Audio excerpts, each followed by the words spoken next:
आज जो हमें देखनी है वो है एंटी डायरियल ड्रग्स। ठीक है, तो एंटी डायरियल ड्रग्स में हमने क्या क्या चीज़ें देखनी है। एक हमने इनकी क्लासिफिकेशन देखनी है और दूसरी चीज़ हमने देखनी है वो है इनका मैकेनिज्म ऑफ एक्शन, इनकी फार्माकोकाइनेटिक्स।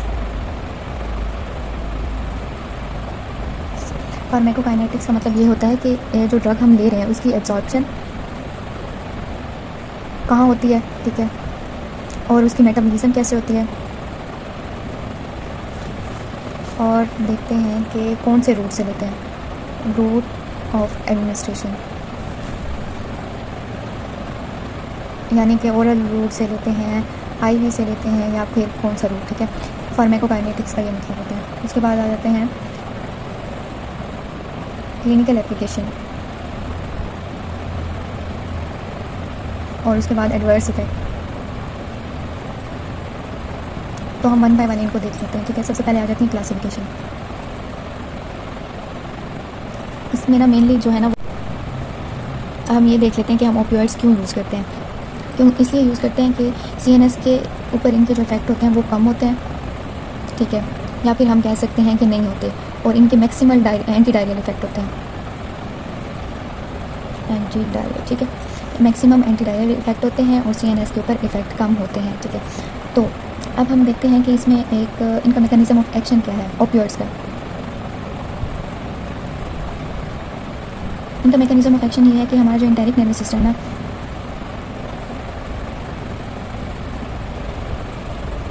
ठीक है, उधर ना माइक्रो रिसेप्टर्स होते हैं, ये वाले रिसेप्टर्स है, ठीक है। ये रिसेप्टर्स होंगे, ये क्या करेंगे, ओपियोइड्स उनके साथ बाइंड करेंगे, उनको एक्टिवेट कर देंगे, ठीक है, जिसकी वजह से क्या होगा, जीआईटी मोटिलिटी क्या होगी, डिक्रीज़ हो जाएगी, कम हो जाएगी। ठीक है, अब मोटिलिटी मतलब गैस्ट्रोइंटेस्टाइनल ट्रैक्ट में कम होगी, ठीक है, तो उससे क्या होगा, उसकी एब्जॉर्प्शन जो होगी ना वो ज़्यादा होगी, मतलब जो उसमें वाटर होंगे, इलेक्ट्रोलाइट्स होंगे, अगर वो आहिस्ता आहिस्ता से मूव करेंगे स्टमक से स्मॉल इंटेस्टाइन में, फिर उसके बाद लार्ज इंटेस्टाइन में, उनकी हर जगह क्या होगी, एब्जॉर्प्शन होती जाएगी। ठीक है, उनकी एब्जॉर्प्शन जब होगी तो डायरिया के चांसेस कम होंगे, मतलब कि डायरिया ख़त्म हो जाएगा। ठीक है, उसके बाद हम देखते हैं कि इन तीनों में से ना सबसे ज़्यादा सूटेबल जो ड्रग है ना वो कौन सी होती है। ठीक है, अब हम लोप्रामाइड को देख लेते हैं। ठीक है, ये क्यों सूटेबल है, एक तो ये है कि आपको पता है ओपियोइड्स जो होते हैं एनाल्जेसिक्स होते हैं, मतलब कि रिलैक्स कर रहे होते हैं, स्ट्रेस को कम कर रहे होते हैं। तो एनाल्जेसिया जब हम कोई ले रहे होते हैं ना, उसके ना हम अब्यूज़ हो सकते हैं, मतलब हमें उसकी आदत लग सकती है। एक तो ये है कि अगर हम ये लोप्रामाइड लेंगे ना तो डिपेंडेंस, हम उसके ऊपर डिपेंड नहीं करेंगे, मतलब इस तरह नहीं होगा अगर हम उसे नहीं लेंगे तो हमें कुछ होगा, या मतलब हमारा माइंड जो होगा उसमें कन्फ्यूजन वगैरह या इस तरह से एंजाइटी वगैरह नहीं होगी। ठीक है, हम उसके अब्यूज़ नहीं होंगे। ठीक है, नो अब्यूज़, डिपेंडेंस भी हम कह सकते हैं। और उसके बाद हम कहते हैं कि इनके ना सीएनएस पे इफेक्ट क्या होते हैं, कम होते हैं। ठीक है, और तीसरी चीज़ ये है कि हम इसको प्रेस्क्रिप्शन के बगैर भी ले सकते हैं।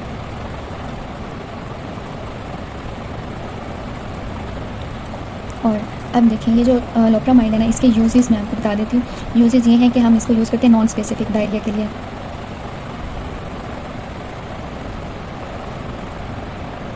और नॉन इन्फेक्शन। अब नॉन स्पेसिफिक से क्या मुराद है, नॉन स्पेसिफिक से ये मुराद है कि हमें जब पता ना हो कि डायरिया हमें किस वजह से हुआ है, ठीक है, हमें इमीडिएटली लेनी है। ठीक है, तो हम क्या करेंगे, लोप्रामाइड ले लेंगे, क्योंकि अभी हमें उसकी कॉज नहीं पता होती, और इमीडिएट इफेक्ट के लिए हम ये लोप्रामाइड ले लेते हैं। ठीक है, उसके बाद आ जाती है डायफेनॉक्सिलेट। ये जो है ना, इसकी ये है कि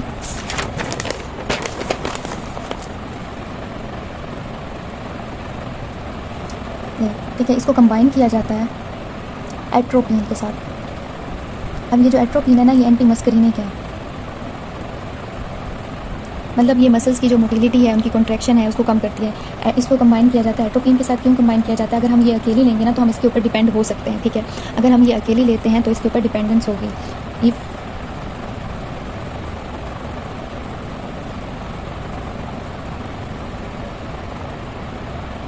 मतलब कि हम इसके अब्यूज़ हो सकते हैं अगर हम ये अकेले लेते हैं। इसलिए हम इससे बचने के लिए इसके साथ एट्रोपिन के साथ कंबाइन कर लेते हैं। और दूसरा ये है कि इसके ना अगर हम हाई डोज में लेंगे ना तो उससे ये होगा कि सीएनएस पे इफेक्ट आ जाएंगे। ठीक है, सीएनएस को ये इफेक्ट कर देगी अगर हम हाई डोज पे इसको लेते हैं तो ये मतलब कि बहुत इसका यूज़ भी वही है कि नॉन इन्फेक्शन, और हम नॉन स्पेसिफिक डायरिया में ले सकते हैं। लेकिन उससे अगर हम ये लेंगे ना तो इसके जो मतलब कि हम कह सकते हैं साइड इफेक्ट्स ज़्यादा हैं, तो इसलिए हम लोप्रामाइड को ज़्यादा प्रेफर करते हैं। ठीक है, उसके बाद आती हैं वाली ड्रग्स, ठीक है, उसमें ये होता है कि ये क्या करती हैं, ये जो फ्रिक्वेंसी होती है ना और लिक्विडिटी जो होती है स्टूल की, उसको ये क्या करती हैं, कम कर देती हैं, इसलिए हम ये लेते हैं। और इसका मेन एमसीक्यू जाता है ट्रैवलर्स डायरिया। ये आपने याद रखना है, ये चीज़ बहुत इंपॉर्टेंट है कि ये जो बिस्मुथ साइक्लेट्स है ना, ये कहाँ पे हम ले रहे होते हैं, ट्रैवलर्स डायरिया में ले रहे होते हैं। ये आपसे एमसीक्यूज़ में पूछ सकते हैं, एमसीक्यू में भी पूछ सकते हैं। एक सिनेरियो बना हुआ हो कि एक बंदा जा रहा है, कहीं जा रहा है, ठीक है, और रास्ते में उसकी तबीयत ख़राब हो गई है, उसे डायरिया हो गया, वो किसी स्टोर पर रुका है, तो उसे वो कौन सी ड्रग लेगा, वहाँ पर आपको ऑप्शन भी दिए होंगे कि कॉलिन लेगा या फिर डायफनॉक्सिलेट लेगा या लोप्रामाइड लेगा। तो आपने क्या बताना है, आपने ट्रैवलर्स डायरिया में बताना है कि हम वहाँ पे लेंगे बिस्मुथ सैलिसाइक्लेट्स लेंगे, ठीक है। और अगर आपको वो कहते हैं कि अगर एक कोई बंदा है, ठीक है, वो ना उसे ना फीलिंग आ रही है डायरिया की, ठीक है, तो वो इमीडिएटली कौन सी ड्रग जो है ना वो चूज़ करेगा, तो आप बताएंगे कि लोप्रामाइड चूज़ करेगा, ठीक है। अगर वो आपको कहते हैं कि ना हम ना ये जो डायफनॉक्सिलेट है ये क्यों हम नहीं ले सकते, अकेले क्यों नहीं ले सकते, इसका कॉम्बिनेशन हम किस ड्रग के साथ करते हैं, तो आप बताएंगे कि हम एट्रोपिन के साथ कंबाइन करते हैं ताकि हम इसके अब्यूज़ ना हो जाएं, ठीक है। ये ऐसी क्यों पॉइंट ऑफ व्यू से आपको मैं बता रही हूँ, ठीक है। आपका ऐसी क्यों सिनेरियो बन के इस तरह से आ सकता है, तो आपको पता होना चाहिए, ठीक है।